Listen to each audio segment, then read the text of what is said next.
Now we will discuss the long questions of this chapter. So the first question is explain the role of the following: NAD and FAD oxygen. अब NAD and FAD जो है वो कहाँ पे होता है? Electron transport chain के अंदर उनका रोल होता है, आपने उसे बता देना। लेकिन उससे पहले आपने जो है वो हेडिंग डालनी है एरोबिक रिस्पिरेशन की, जिसमें आपने 2 लाइनों में एरोबिक रिस्पिरेशन को बताना और उसके 4 प्रोसेस जो हैं ग्लाइकोलाइसिस, क्रेब्स साइकिल वगैरह उसे एक्सप्लेन करना है।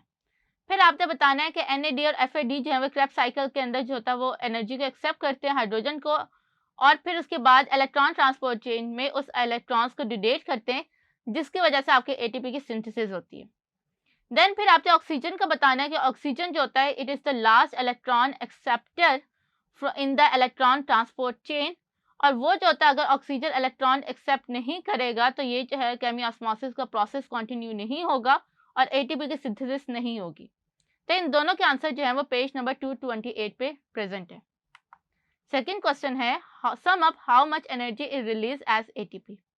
अब आप देखो कि नेट एनर्जी ग्लाइकोलाइसिस कितनी होती है? 6 ATP। अब फिर इसके बाद जो है वो एसिटाइल कोएंजाइम की फॉर्मेशन में 6, फिर ATP जो होता है वो NAD के कितने बनते हैं? 6 होते हैं, क्रेब्स साइकिल के अंदर 24 होते हैं, तो टोटल हमारे पास 36 हो जाते हैं। तो इस तरह से 36 ATP जो होते हैं प्रोड्यूस होते हैं during the oxidation of one glucose molecule. Third question है trace the fate of hydrogen atom remove from the glucose during glycolysis when oxygen is present in the muscle cell, compare this to the fate of hydrogen atom remove from glucose when the amount of available oxygen is inefficient to support the. अब जहाँ पे amount of oxygen insufficient होगी to support aerobic respiration, तो यहाँ पे anaerobic हो रही है।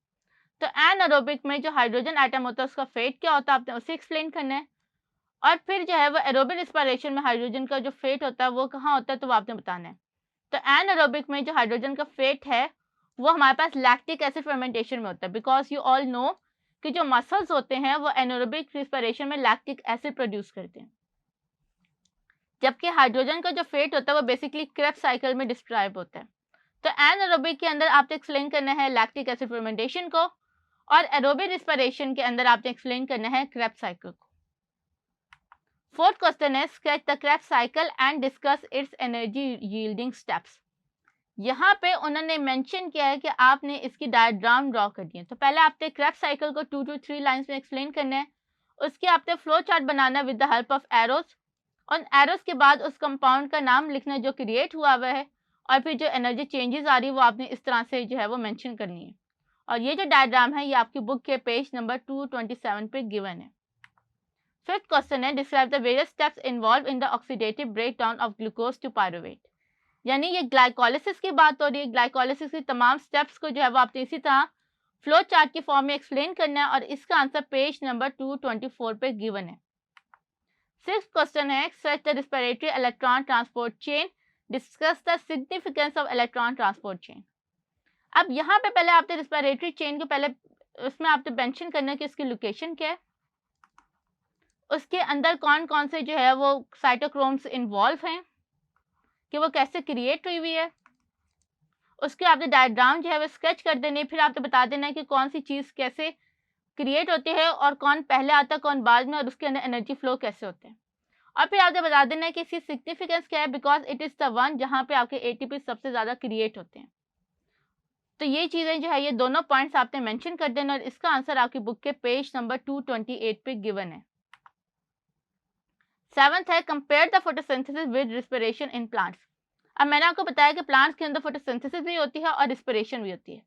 तो यहाँ पे आपने जस्ट जब आप प्लांट्स के रिस्पिरेशन की जिक्र करेंगे तो आपने अपने माइंड में एनिमल्स का नेम लिखना है, कि एनिमल्स में जो जो रिस्पिरेशन के लिए चीज़ें ज़रूरी होती हैं वो तमाम प्लांट्स पे भी ज़रूरी होती है, तो इसलिए प्लांट्स और एनिमल्स की रिस्पिरेशन बराबर है।